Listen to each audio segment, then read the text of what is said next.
आगे पढ़ेंगे। मलाकी की पुस्तक 2 अध्याय 10 से लेकर 16 तक। परमेश्वर अपने पवित्र वचन के पढ़े सुने जाने पर आशीष दे। यहां पर मलाकी के द्वारा परमेश्वर का वचन इजरायली लोगों के पास पहुंचता है। परमेश्वर कहते हैं कि तुमने ये दूसरा काम किया है। क्या काम किया है तुमने? तुमने न सिर्फ लेवी के साथ बांधी गई वाचा को तोड़ा है, परंतु तुमने विवाह की वाचा को भी तुमने तोड़ा है, या विवाह की वाचा में भी तुम विश्वासघात तुमने किया है। हमने पिछली बार देखा था कि लेवी लोगों ने या याजकों ने किस तरह से विश्वासघात किया। यहां पर हमें समझ में आता है कि इजरायली लोगों ने विवाह की वाचा को किस तरह से तोड़ा। जिस तरह से हमने देखा कि परमेश्वर वाचा बांधते हैं, उसी तरह से विवाह भी एक क्या है? वाचा है। विवाह एक कॉन्ट्रैक्ट नहीं है, सिर्फ एक अनुबंध नहीं है, परंतु विवाह क्या है? एक वाचा है जिसमें दोनों पति और पत्नी दोनों एक दूसरे के प्रति प्रतिबद्ध हैं, कमिटेड हैं, और परमेश्वर उस बात को बहुत सीरियसली लेते हैं। हम एक एक करके उस बात को देखने की कोशिश करेंगे। सबसे पहली बात 10वें पद में, क्या हम सबों का एक ही पिता नहीं? मलाकी बोल रहा है, क्या हम सबों का एक ही पिता नहीं? क्या एक ही परमेश्वर ने हमको उत्पन्न नहीं किया? हम क्यों एक दूसरे से विश्वासघात करके अपने पूर्वजों की वाचा को तोड़ देते हैं? देखिए, परमेश्वर को यहां पर 2 तरह से प्रस्तुत किया गया है। पहली बात, परमेश्वर कौन है? पिता है। और परमेश्वर कौन है? सृष्टिकर्ता है।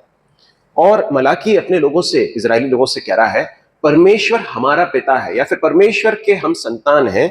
और दूसरी बात वो कहता है कि परमेश्वर हमारा रचने वाला है, हमारा सृष्टिकर्ता है। और इसलिए कि परमेश्वर हमारा पिता है, हम सबका एक कॉमन फादर है, और परमेश्वर हमारा सृष्टिकर्ता है, इसलिए विवाह की वाचा में हम परमेश्वर के प्रति उत्तरदायी हैं, या फिर हम जवाबदेह हैं। 2 लोगों ने, एक पुरुष ने और एक स्त्री ने मिलकर विवाह कर लिया, बस वो अपने एक दूसरे के प्रति ही अकाउंटेबल है, ऐसा नहीं है। यहां पर एक और व्यक्ति पिक्चर में है। वो कौन है? परमेश्वर है। परमेश्वर सृष्टिकर्ता है, परमेश्वर ने बनाया है, और परमेश्वर पिता है। और कहा गया है कि हम क्यों एक दूसरे से विश्वासघात करते हैं। मेरे प्रिय भाई और बहनों, किसी भी रिश्ते में, अभी हम विवाह के बारे में आगे जाकर देखेंगे, परंतु किसी भी संबंध में हमें कभी इस बात को नहीं भूलना चाहिए कि हमारे सारे संबंधों को देखने वाला एक परमेश्वर है। चाहे वो पति और पत्नी के बीच का संबंध हो, माता पिता के साथ बच्चों का संबंध हो, बच्चों के प्रति माता पिता का व्यवहार हो, कलीसिया में भाई बहनों के प्रति हो, या फिर घर में हमारे जो दूसरे संबंध हैं, इन सारे संबंधों में रुचि रखने वाला एक परमेश्वर है जो बहुत ध्यान से हमारे रिश्तों को देख रहे हैं। हम कभी भी इसे हल्के से नहीं ले सकते हैं, इस बात को हमें याद रखने की जरूरत है। ठीक है, हम आगे आते हैं। 11वें पद में कहता है, यहूदा ने विश्वासघात किया है और इजराइल में और यरूशलेम में घृणित काम किया गया है, क्योंकि यहूदा ने पराये देवता की कन्या से विवाह करके यहोवा के पवित्र स्थान को, जो उसका प्रिय है, अपवित्र किया है। यहां पर मलाकी के द्वारा परमेश्वर का वचन पहुंचता है और कहता है कि तुमने विवाह की वाचा को तोड़ दिया। किस तरह से विवाह की वाचा को तोड़ा? इधर ध्यान दीजिए, किस तरह से विवाह की वाचा को तोड़ा? विवाह के निर्णय में तुमने परमेश्वर की व्यवस्था का उल्लंघन किया है।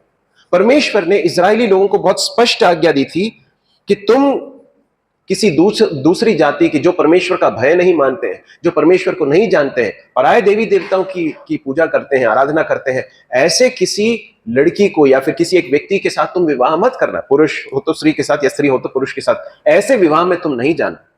क्यों? यहां पर परमेश्वर जब इस बात को, इस पाप को प्रकट कर रहे हैं, तो कैसे दिखा रहे हैं? क्या लिखा है वहां पर? यहूदा ने, ध्यान से देखिए वहां पर क्या लिखा है, यहूदा ने पराये देवता की कन्या से विवाह करके यहोवा के पवित्र स्थान को, जो उसका प्रिय है, अपवित्र किया। यदि इजरायलियों की बात कही जाए तो इजरायली लोग परमेश्वर के लोग थे, परमेश्वर के द्वारा अलग किए हुए लोग थे, चुने हुए लोग थे, है ना। और चुने हुए लोग होने के कारण उनको स्पष्ट आज्ञा दी गई थी, किसी पराये जाति के लोगों के साथ विवाह मत करना। क्यों? ऐसा क्यों? अब यहां पर परमेश्वर का आत्मा एक बहुत बड़ी सच्चाई को प्रकट करता है। वो क्या है मालूम है?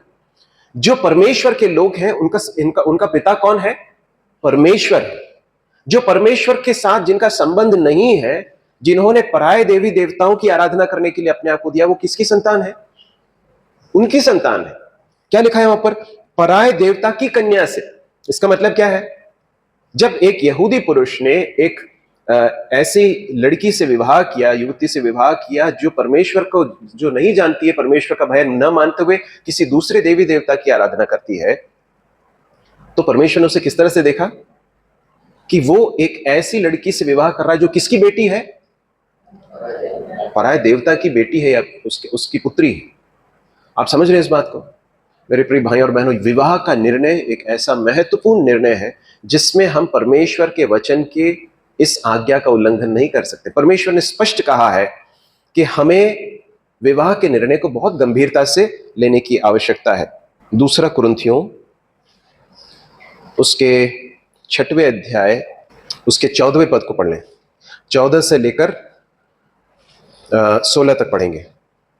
अविश्वासियों के साथ असमान जुए में न जुटो, क्योंकि धार्मिकता और अधर्म का क्या मेल जोल, या ज्योति या अंधकार की क्या संगति, और मसीह का बलियाल के साथ क्या लगाव, या विश्वासी के साथ और विश्वासी का क्या नाता, और मूर्तों के साथ परमेश्वर मंदिर का क्या संबंध, क्योंकि हम तो जीवते परमेश्वर के मंदिर है। जैसा परमेश्वर ने कहा है, मैं उनमें बसूंगा और उनमें चला फिरा करूंगा, और फिर मैं उनका परमेश्वर होऊंगा और वे मेरे लोग होंगे। देखिए, यहां पर प्रेरित पौलुस विश्वासियों को संबोधित करते हुए कहता है कि अविश्वासियों के साथ असमान जुए में न जुटो। इसका मतलब क्या है? जुआ आप जानते हैं, जुआ वो होता है जो बैलों के ऊपर डाला जाता है।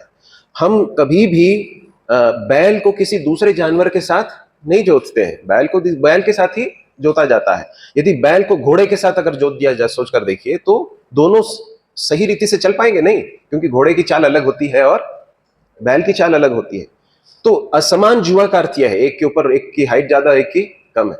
यहां पर वो कहा गया है कि अविश्वासी के साथ असमान जुए में न जुटो। और ये जो है सबसे ज्यादा विवाह के निर्णय में लागू होने वाली एक सच्चाई है। क्यों? क्योंकि एक विश्वासी परमेश्वर की संतान है और एक अविश्वासी किसकी संतान है? शैतान की संतान है। हम जब प्रभु को नहीं जानते तो हम किसकी संतान थे? हम शैतान की संतान थे। उसे बोलने में कोई गुरेज नहीं होना चाहिए, परंतु परमेश्वर की बड़ी दया से परमेश्वर ने हमें छुड़ा लिया, है ना? तो अविश्वासियों के साथ असमान जुए में न जुटो। क्यों? क्योंकि धार्मिकता और अधर्म का कोई मेलजोल नहीं है, ज्योति और अंधकार की कोई संगति नहीं है, मसीह का बलियाल के साथ कोई लगाव नहीं है, विश्वासी के साथ अविश्वासी का कोई नाता नहीं हो सकता, मूर्तियों के साथ परमेश्वर के मंदिर का कोई काम नहीं हो सकता है। हम कौन है? हम जीवते परमेश्वर के मंदिर हैं। परमेश्वर हमारे बीच में चलता और फिरता है। इसलिए विवाह के निर्णय को लेते समय बहुत ध्यानपूर्वक, इसलिए जिनका विवाह नहीं हुआ है, कुछ बच्चे हैं, कुछ जवान हो रहे हैं, हमारे कुछ लोग हैं जिनका विवाह होना बाकी है, मैं आपको बहुत परमेश्वर के वचन से गंभीरता से इस बात को बताना चाहता हूं कि विवाह के निर्णय में कभी भी ऐसी मूर्खता मत करना कि आप अविश्वासी के साथ जाकर विवाह कर लें। क्यों? क्योंकि वो एक असमान जुआ है। दोनों की दिशा अलग है। एक परमेश्वर की ओर चलना चाहते हैं तो दूसरा कहां चलना चाहते हैं? परमेश्वर से दूर चल रहे हैं।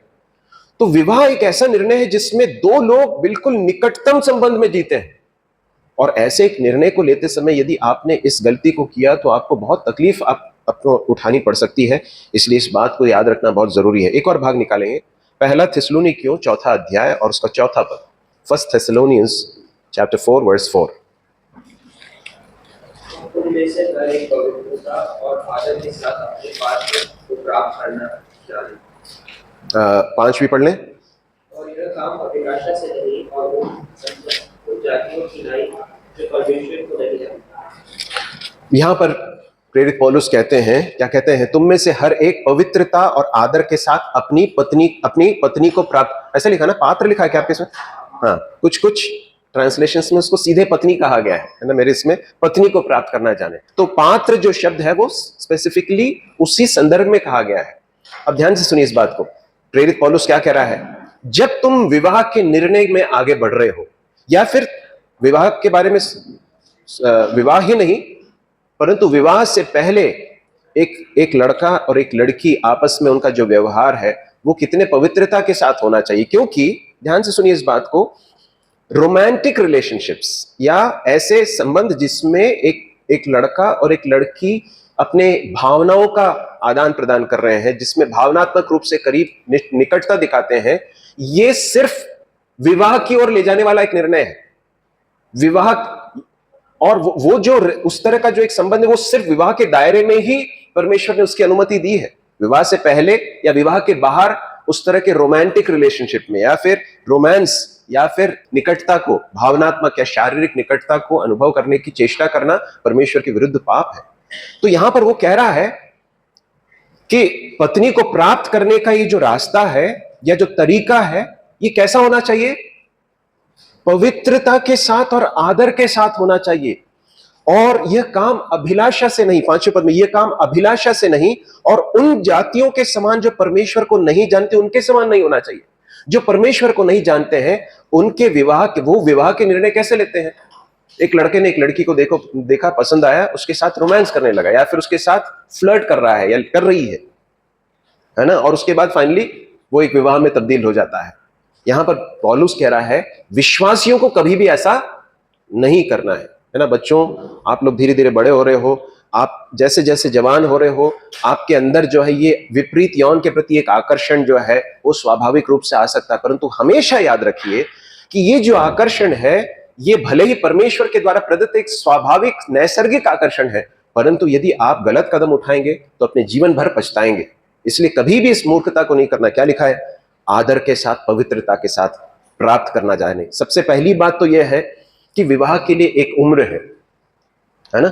परमेश्वर ने आदम को जब बनाया तो एक उम्र में, एक परिपक्व उम्र में परमेश्वर ने उसकी सृष्टि की थी। ऐसा तो नहीं था कि वो एंथन की उम्र में था, उसके बाद धीरे धीरे करके बड़ा हुआ, ऐसा था क्या? नहीं, परमेश्वर ने आदम को एक परिपक्व मैच्योर एडल्ट के उम्र में परमेश्वर ने उसकी सृष्टि की। और उसके बाद हम देखते हैं कि परमेश्वर ने देखा कि उसका अकेला रहना अच्छा नहीं, परमेश्वर ने उसके लिए एक जीवन साथी को बनाया। विवाह की एक उम्र है, विवाह के लिए एक समय है। जब तक वो समय नहीं आता है तब तक अपने आप को उन विचारों से दूर रखना सबसे महत्वपूर्ण है। पढ़ाई का समय है, पढ़ाई में पूरा जोर देने की जरूरत है, बाकी डिस्ट्रैक्शन से अपने आप को बचाए रखने की जरूरत है। और उसके बाद यदि विवाह की उम्र में आप आ गए हैं, उस समय पर भी आपका निर्णय इस आधार पर नहीं होना चाहिए कि मुझे वो लड़का पसंद आ गया है या ये लड़की मुझे पसंद आ गई है। क्या लिखा है यहां पर? पवित्रता और आदर के साथ उन जातियों को जो परमेश्वर को नहीं जानती, अभिलाषा से। अभिलाषा मतलब क्या है? Lust, not in the lust of flesh. इसका मतलब इस निर्णय को लेने का जो आधार है वो सिर्फ शारीरिक आकर्षण नहीं होना चाहिए। ये एक ऐसा निर्णय है जिसमें परमेश्वर की इच्छा को जानना और पूरा करना बहुत जरूरी है, बहुत महत्वपूर्ण है। यदि आप परमेश्वर की इच्छा में इस निर्णय में भटक जाएंगे तो आप जीवन भर उसका खामियाजा भुगतेंगे। इसलिए बहुत जरूरी है प्रियो कि हम इस निर्णय को बहुत ध्यान से दें। अब देखिए क्या कहता हो, परमेश्वर कहते हैं कि विवाह के निर्णय में ही तुमने गड़बड़ी कर दी। क्या कर दी तुमने पराये देवता की कन्या से विवाह कर लिया। आप वापस आ जाइए मलाकी के पुस्तक में, क्या कहता है? यहूदा ने विश्वासघात किया है। अब देखिए जब 14वें पद में हम आते हैं, 14वें पद को जरा पढ़ेंगे। देखिए परमेश्वर जब कहता है कि यहूदा ने विश्वासघात किया है, इजराइल में, यरूशलेम में घृणित काम किया गया है, तो परमेश्वर ऐसा क्यों कह रहे हैं? भाई अब किसी एक लड़के ने किसी दूसरे लड़की को देखा, उसको पसंद आया, उसने शादी कर ली। परमेश्वर इसमें कहां से आ गए? यहां पर 14वें पद में परमेश्वर इजरायली लोगों को कहते हैं यहोवा साक्षी हुआ था। God is the witness to that covenant. क्या लिखा है? यहोवा तेरे और तेरी उस जवानी की संगिनी और ब्याही हुई स्त्री के बीच साक्षी हुआ था जिससे तूने विश्वासघात किया। इसका मतलब क्या है मालूम है? इसका मतलब यह है एक विवाह में पुरुष और स्त्री के बीच का, एक पति और पत्नी के बीच के विवाह के निर्णय का साक्षी कौन है? परमेश्वर। God is a witness. परमेश्वर ने उस बात को देखा है और परमेश्वर की दृष्टि में एक वाचा है।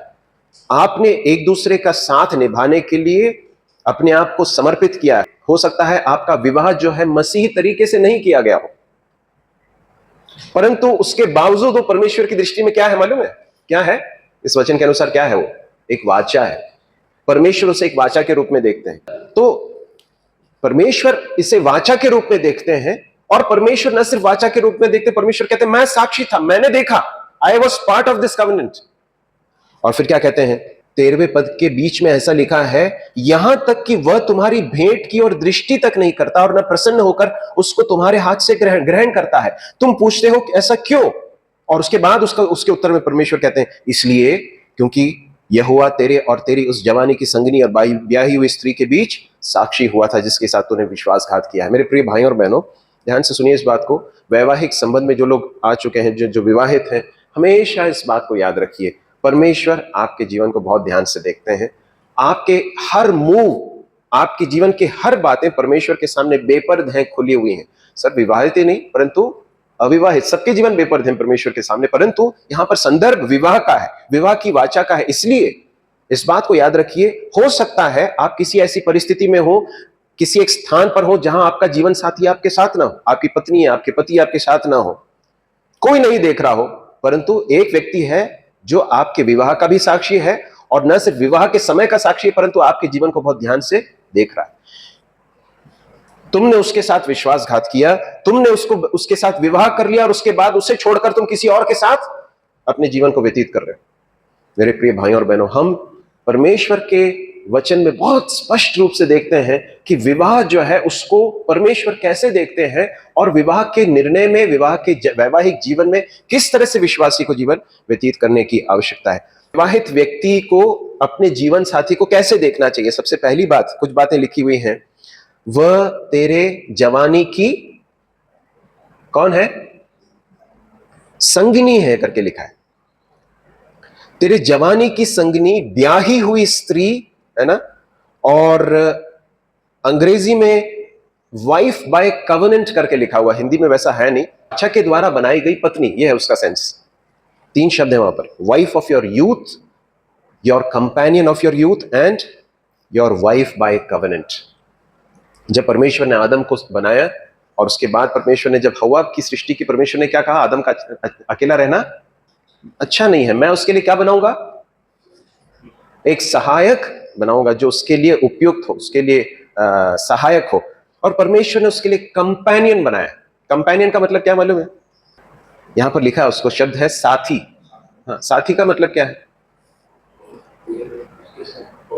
उसके साथ जीवन जीने वाली, जीवन संगिनी करके लिखा। मेरे प्रिय भाइयों, परमेश्वर ने जब विवाह को एस्टैब्लिश किया, उसमें पति को पत्नी को कैसे देखना, पति किस तरह से अपनी पत्नी को देखे, इसके विषय में बहुत स्पष्ट विचार परमेश्वर ने रखा। क्या है? पत्नी कौन है? कंपेनियन है, वो साथी है। और परमेश्वर इस बात को देख कह रहे हैं कि ये तेरी जवानी की संगिनी है। तू जब जवान था उस समय पर तूने इससे विवाह किया था, वो तेरी कौन है?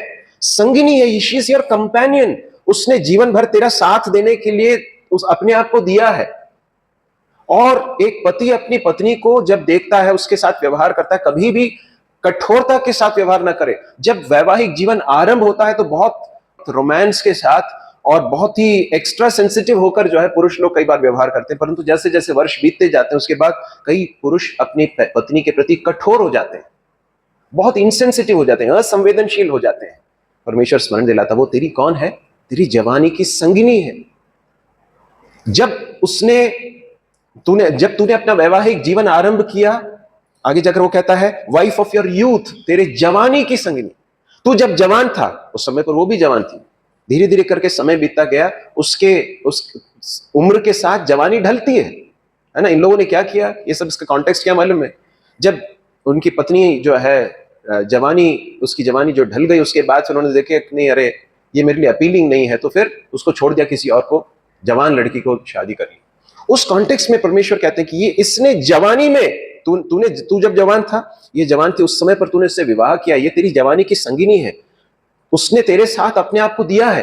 अब तू क्या कर रहा है? उसके साथ विश्वासघात कर रहा है। मेरे प्रिय भाइयों जिनके विवाह हुए हैं, अपनी पत्नी को अपने साथी के रूप में देखिए, है ना। अपने सर्वेंट के रूप में नहीं, अपने दासी के रूप में, अपने नौकरानी के रूप में मत देखिए, अपनी संगिनी के रूप में देखिए। परमेश्वर ने आदम के लिए हव्वा को जब बनाया, कहां से लिया? हड्डी को, सिर से नहीं लिया ना, पांव से लिया। कहां से लिया? रीढ़ की हड्डी से, पसली में से लिया। पसली में से लिया। पसली कहां पर है? हृदय के पास में ना। किसी ने इस तरह से कहा कि ना तो सिर से लिया कि सिर के ऊपर राज करे, और ना पांव से लिया कि पांव के नीचे रौंदी जाए, परंतु पसली से लिया कि हृदय के पास रहे और एक साथी के रूप में रहे। ठीक है। उसके बाद परमेश्वर कहते हैं she is the wife of your covenant, तेरे वाचा के द्वारा बनाई गई वो पत्नी है। परमेश्वर हमारे जीवन के हर एक एस्पेक्ट को, हमारे जीवन के हर क्षेत्र को बहुत ध्यान से देखते हैं। अब देखिए 13वें पद को जरा ध्यान से पढ़िए, वहां पर क्या लिखा है। फिर तुमने यह दूसरा काम किया है कि तुमने यहोवा की वेदी को रोने वालों और आहें भरने वालों के आंसुओं से भिगो दिया। अब यहां पे इसका अर्थ क्या मालूम है? इन लोगों ने क्या किया? विवाह के वैवाहिक जीवन को बहुत हल्के से लिया। विवाह कर लिया, कुछ समय बीत गया, उसको छोड़ दिया, उसके बाद कुछ समय के बाद उसको छोड़ दिया, किसी और से शादी कर ली। तो ये जो त्याग की हुई जो स्त्रियां थी, जिनको इस तरह से छोड़ दिया गया था, वो लोग क्या कर रहे हैं? वो परमेश्वर के पास आकर आहें भर रहे हैं, परमेश्वर के सामने आकर रो रहे हैं। ये है जो समझ में आता है ना? और परमेश्वर कहता है कि तुमने परमेश्वर की, यहोवा की वेदी को क्या कर दिया है? आंसुओं से भिगो दिया है। और इसके कारण परमेश्वर क्या करता है? तुम्हारे हाथ से भेंट ग्रहण नहीं करता है। क्यों परमेश्वर भेंट नहीं ग्रहण कर रहा है? बाकी सारी चीजें वो कर रहे हैं, परमेश्वर के सामने भेंट लेकर आ रहे हैं, परमेश्वर की आराधना करने के लिए आ रहे हैं, सारी चीजें चल रही हैं, परंतु परमेश्वर कहता है कि मैं तुम्हारे हाथ से भेंट नहीं ग्रहण करूंगा। क्यों? क्योंकि तुमने वाचा को तोड़ दिया है। एक भाग जरा जल्दी से पढ़ लीजिए, पहला पतरस 3 अध्याय और उसका 7वां पद। हे पतियों, तुम भी बुद्धिमानी से पत्नियों के साथ व्यवहार करो। पतियों से परमेश्वर का वचन स्पष्ट कहता है कि अपनी पत्नी के साथ कैसे व्यवहार करो? बुद्धिमानी के साथ व्यवहार करो। मतलब क्या है? आगे जाकर वो कहता है स्त्री निर्बल पात्र है, उसको परमेश्वर ने अलग रीति से बनाया, उसकी शारीरिक संरचना अलग है ना? बुद्धि के मामले में या आत्मिकता के बारे में नहीं कहा गया यहां पर कि वो बुद्धि में तुमसे कम है, निर्बल है, या जो आत्मिकता में तुमसे कम है, वो नहीं कहा गया। क्या कहा गया है? परमेश्वर ने अलग रीति से उसे बच्चे जनने के लिए, उसे प्रेम के साथ अपने बच्चों को पालने के लिए, घर की जिम्मेदारियों को करने के लिए परमेश्वर ने उसको प्राइमरली उस तरह से परमेश्वर ने उसकी सृष्टि की है। तो ये समझते हुए तुम क्या करो? उसका आदर करो। तुम दोनों जीवन के वरदान के वारिस हो, और इसलिए क्या करो? उसका आदर करो। अब ध्यान से सुनिए, लास्ट में क्या क्या क्या कहता है? जिससे तुम्हारी प्रार्थनाएं रुक न जाएं। एक पति और एक पत्नी यदि आपस में एक अच्छे संबंध में नहीं है, यदि उनके बीच के रिश्ते खराब हैं, ध्यान से सुनिए, तो परमेश्वर उनकी प्रार्थनाओं को नहीं सुनता। और यहां पर विशेषकर पति को कहा गया है, क्योंकि वो पति जो है वो कौन है? घर का मुखिया है। यदि पति पत्नी के बीच में कुछ समस्या होती है तो दोनों को उसमें ठीक करने के लिए पूरे प्रयत्न करने चाहिए, परंतु परमेश्वर ने इसलिए कि पति को मुखिया बनाया है, उसकी बहुत बड़ी जिम्मेदारी है कि वो पहल करे, उस चीज को छोड़ ना दे, ठीक करे संबंध को। नहीं तो क्या होगा? आपकी प्रार्थनाएं रुक जाएंगी। परमेश्वर प्रार्थनाओं को ग्रहण नहीं करेगा। यही अर्थ जो है यहां पर मिलता है, जहां पर परमेश्वर कहता है वह तुम्हारी भेंट की ओर दृष्टि तक नहीं करता है और न प्रसन्न होकर उसको तुम्हारे हाथ से ग्रहण करता है। और परमेश्वर पूछते क्यों? क्योंकि तुमने क्या किया है? तुमने विश्वासघात किया है। मेरे प्रियो, परमेश्वर हमारी सहायता करे कि हम विवाह के निर्णय को और वैवाहिक जीवन को बहुत गंभीरता से, है ना? जिनके विवाह नहीं हुए हैं, हमेशा याद रखिए कि विवाह के समय तक अपने आप को पवित्र रखना बहुत ही जरूरी है। विवाह पवित्र है, सही है? विवाह पवित्र। इब्रानियों की पुस्तक में हम पढ़ते हैं विवाह सब में आदर की बात समझी जाए, बिछौना निष्कलंक रहे। विवाह यदि पवित्र है तो विवाह की ओर का रास्ता भी कैसा होना चाहिए? पवित्र होना चाहिए। ऐसा नहीं, कई जगहों पर ऐसा होता है कि लड़का और लड़की आपस में फ्लर्ट कर रहे हैं और ये चीज जो है जग जाहिर है, मालूम है, और उसके बाद फिर एक दिन जो है आकर वो कलीसिया में बोलते हैं कि हमें विवाह करना है, और उसके बाद कलीसिया उसका विवाह करा देती। ये एक मखौल है, मजाक है। परमेश्वर ने जिसे बहुत पवित्र ठहराया है उसका सबके सामने मौकरी है। यदि विवाह पवित्र है तो उसकी ओर का रास्ता भी कैसा होना चाहिए? पवित्र होना बहुत ही आवश्यक है। प्रभु हमारी सहायता करें। 15वें पद को पढ़ें, क्या लिखा है वहां पर? क्या उसने एक ही को नहीं बनाया जबकि और आत्माएं उसके पास थीं? और एक ही को क्यों बनाया? इसलिए कि वह परमेश्वर के योग्य संतान चाहता है। इसलिए तुम अपनी आत्मा के विषय में चौकस रहो और तुम में से कोई अपनी जवानी की स्त्री से विश्वासघात न करे। अब यहां पर वो कहता है क्या परमेश्वर ने एक ही को नहीं बनाया? अब देखिए ध्यान से सुनिए, परमेश्वर ने आदम को बनाया पहले ना, उसके बाद क्या किया परमेश्वर ने? हवा को बनाया। कितने हवा बनाए? एक हवा बनाए। एक आदम के लिए एक हवा बनाई। यह है परमेश्वर का डिजाइन विवाह के लिए, है ना? और एक और चीज जो है, परमेश्वर ने एक दंपत्ति बनाया, एक कपल बनाया, और उस परिवार से परमेश्वर ने सारे पृथ्वी को भरने के लिए कहा। ऐसा नहीं कि परमेश्वर ने एक, ऐसा भी तो परमेश्वर कर सकते थे कि अनेक पुरुषों और स्त्रियों को बना देते। ऐसा किया क्या परमेश्वर ने? ऐसा नहीं किया। तो यहां पर वो कहता है उसने एक ही को क्यों बनाया। उसका मतलब यह है वैवाहिक संबंध में एक बार प्रवेश करने के बाद उससे पीछे हटने की कोई गुंजाइश नहीं है। इस बात को समझाने के लिए परमेश्वर ने यदि एक पत्नी मुझे दी है, जब तक मृत्यु तुम्हें अलग ना करे, यह है जो वाचा में दोहराते हैं हम, जब तक मृत्यु हमें अलग ना करे, है ना। मसीह विवाह में इन प्रतिज्ञाओं को दोहराया जाता है। और इसलिए एक ही को बनाया, जबकि उसके पास आत्माएं थी। एक ही को क्यों बनाया? अब उसके बाद वो कहता है उसका कारण क्या है? इसलिए कि वह परमेश्वर के योग्य संतान चाहता है। देखिए, परमेश्वर का विवाह के द्वारा अंततः उद्देश्य क्या है?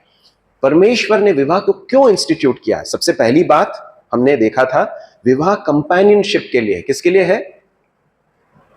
परमेश्वर ने विवाह को इसलिए बनाया है ताकि एक पुरुष और एक स्त्री वैवाहिक संबंध में एक दूसरे के साथी बने, संगी बने, है ना।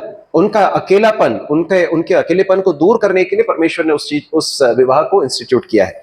तो इट इज फॉर कंपेनियनशिप। दूसरी बात यहां पर बताई गई है वो ये है कि परमेश्वर के योग्य संतान, परमेश्वर की इच्छा है कि परमेश्वर विवाह के द्वारा एक ऐसी पीढ़ी को परमेश्वर देखना चाहता है जो परमेश्वर का भय मानती हो।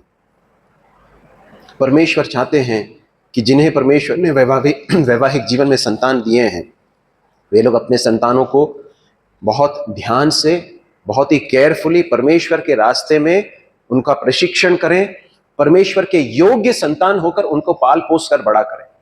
क्यों? क्योंकि ये किसके हैं? परमेश्वर के हैं। यहां पर क्या लिखा है? इसलिए कि वह परमेश्वर के योग्य संतान चाहता है। जरा ध्यान से सुनिए इस बात को।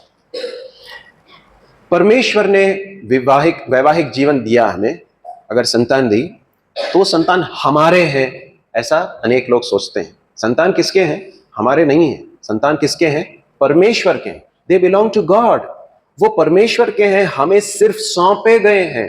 हम कौन हैं उनके? सिर्फ भंडारी हैं, हम सिर्फ स्टूवर्ड्स हैं। यदि हम इस बात को नहीं समझेंगे कि हम आने वाली पीढ़ी के स्टूवर्ड्स ठहराए गए हैं, परमेश्वर ने आने वाली पीढ़ी के भंडारी ठहराया है, तो हम क्या करेंगे? अपने पेरेंटिंग को, अपने माता पिता होने की जिम्मेदारी को बहुत हल्के से लेंगे।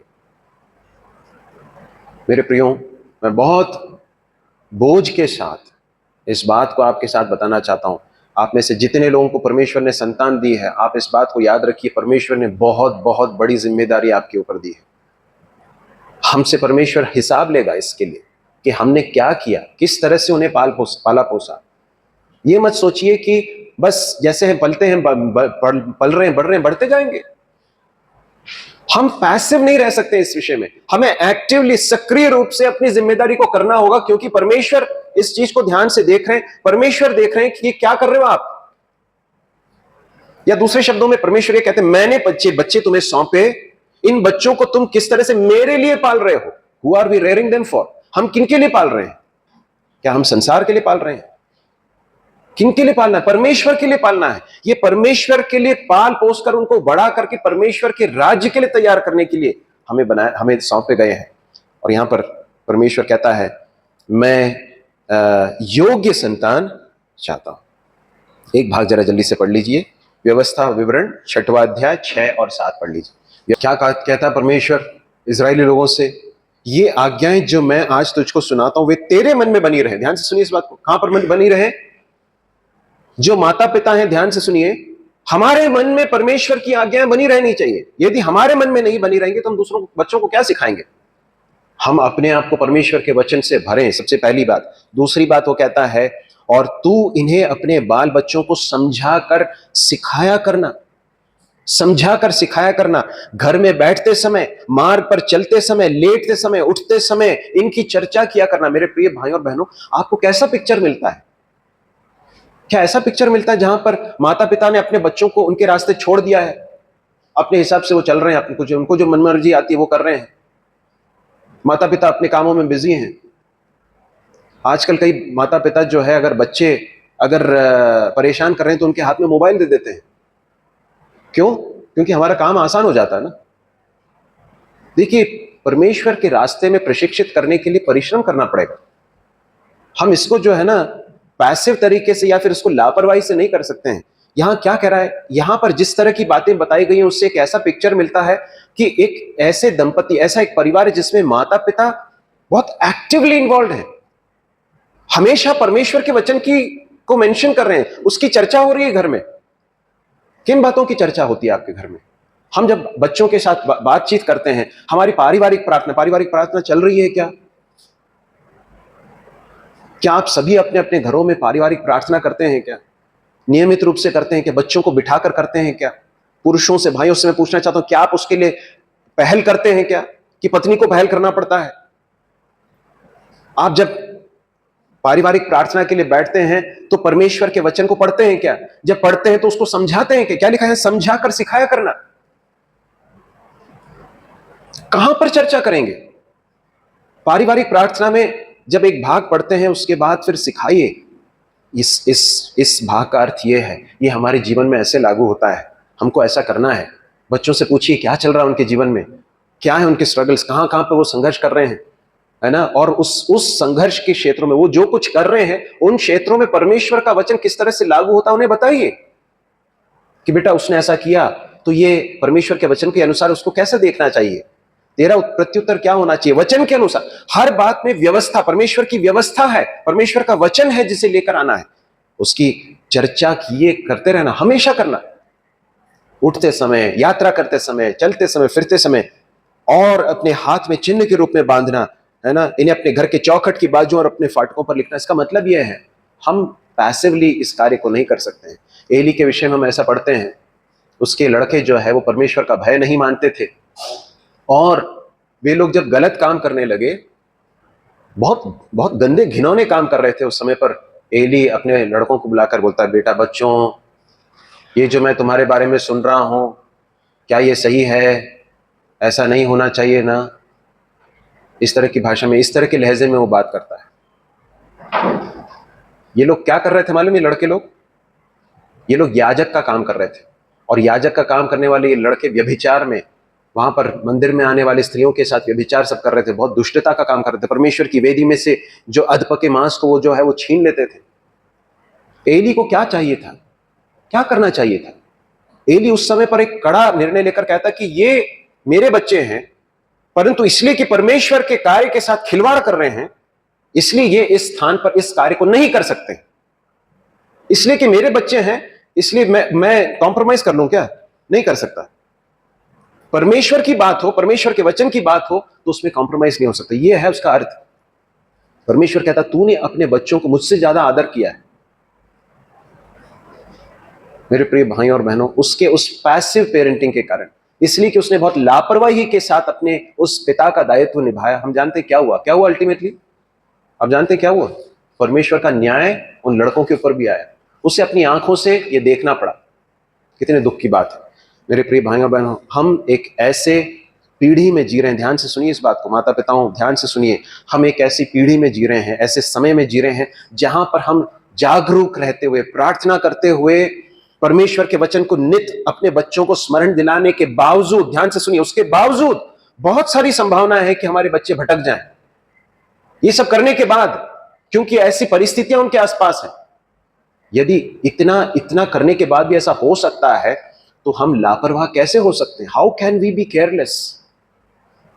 परमेश्वर के योग्य संतान परमेश्वर चाहते हैं। फाइनली 15वें पद के अंतिम भाग को देखकर हम समाप्त करेंगे। 15 और 16 को पढ़ेंगे। हम वहां पढ़ते हैं, इसलिए तुम अपनी आत्मा के विषय में चौकस रहो और तुम में से कोई अपनी जवानी की स्त्री से विश्वासघात न करे। Therefore give heed to your spirit। इसलिए क्या करो? तुम अपनी आत्मा के विषय में चौकस रहो। क्यों ऐसा परमेश्वर कहते हैं? क्योंकि सारी बातें निकलती कहां से हैं? आत्मा से, हमारे आत्मिक जीवन से इन सारी बातों का उद्भव होता है। यदि आत्मिक जीवन सही नहीं, यदि हृदय सही अवस्था में नहीं हो, तो फिर बाकी सारे क्षेत्रों पर उसका प्रभाव पड़ेगा। वैवाहिक जीवन सही नहीं है, पारिवारिक जीवन सही नहीं है, ठीक नहीं चल रहा है, तो कहां देखने की जरूरत है? कहां गड़बड़ी है? आत्मिक जीवन में समस्या है। आत्मिक जीवन को ठीक करने की जरूरत है। परमेश्वर कहता है take heed to your spirit, तुम्हारे हृदय को देखो। ये लोग विश्वासघात कर रहे थे, है ना, व्यभिचार में अपने जीवन को अशुद्धता में दे रहे थे। कहां समस्या, कहां थी? हृदय में थी, आत्मा में थी। प्रभु यीशु मसीह ने कहा सारी बातें कहां से निकल कर आती हैं? आत्मा से, हृदय से निकल कर आती हैं। मनुष्य अपने हृदय की बहुतायत से चीजों को बोलता है और करता है। हृदय को गार्ड करना बहुत बहुत जरूरी है मेरे प्रियो। इसलिए अपने आत्मा के विषय में चौकस रहो और तुम में से कोई अपनी स्त्री से, जवानी की स्त्री से विश्वासघात ना करे। फिर आगे परमेश्वर कहते हैं क्योंकि इजराइल का परमेश्वर यहोवा यह कहता है मैं स्त्री त्याग से घृणा करता हूं। I hate divorce. आज डिवोर्स जो है, तलाक देना बहुत कॉमन बात हो गई और अनेक लोग जो अपने आप को विश्वासी कहते हैं वे लोग भी बहुत आसानी से इस कार्य को कर रहे हैं। परमेश्वर का वचन बहुत स्पष्ट इस बात को कहता है कि विवाह एक ऐसा निर्णय है जिसमें प्रवेश करने से पहले अच्छी तरह से सोच लो, प्रार्थना कर लो, परमेश्वर की इच्छा को जानने के लिए प्रयत्न करो, और एक बार विवाह कर लिया ना, उसके बाद उसमें से पीछे नहीं हट सकते, फिर आपको निभाना है। परमेश्वर कहता मैं घृणा करता हूं जब तुम ये करते हो ना डिवोर्स, मैं इससे घृणा करता हूं। जब कुछ यहूदी लोग प्रभु यीशु मसीह के पास आए और कहा कि उन्होंने कहा क्या हम किसी भी कारण से तलाक दे सकते हैं? प्रभु कहते हैं कि आरंभ में कैसा था। तो हमेशा रेफरेंस का पॉइंट कहां पर है? उत्पत्ति की पुस्तक, जहां पर परमेश्वर ने एक पति और पत्नी के बीच के संबंध के विषय में बताया है। मेरे प्रियो, यहां पर लिखा है मैं स्त्री त्याग से घृणा करता हूं और उससे भी जो अपने वस्त्र को उपद्रव से ढांपता है।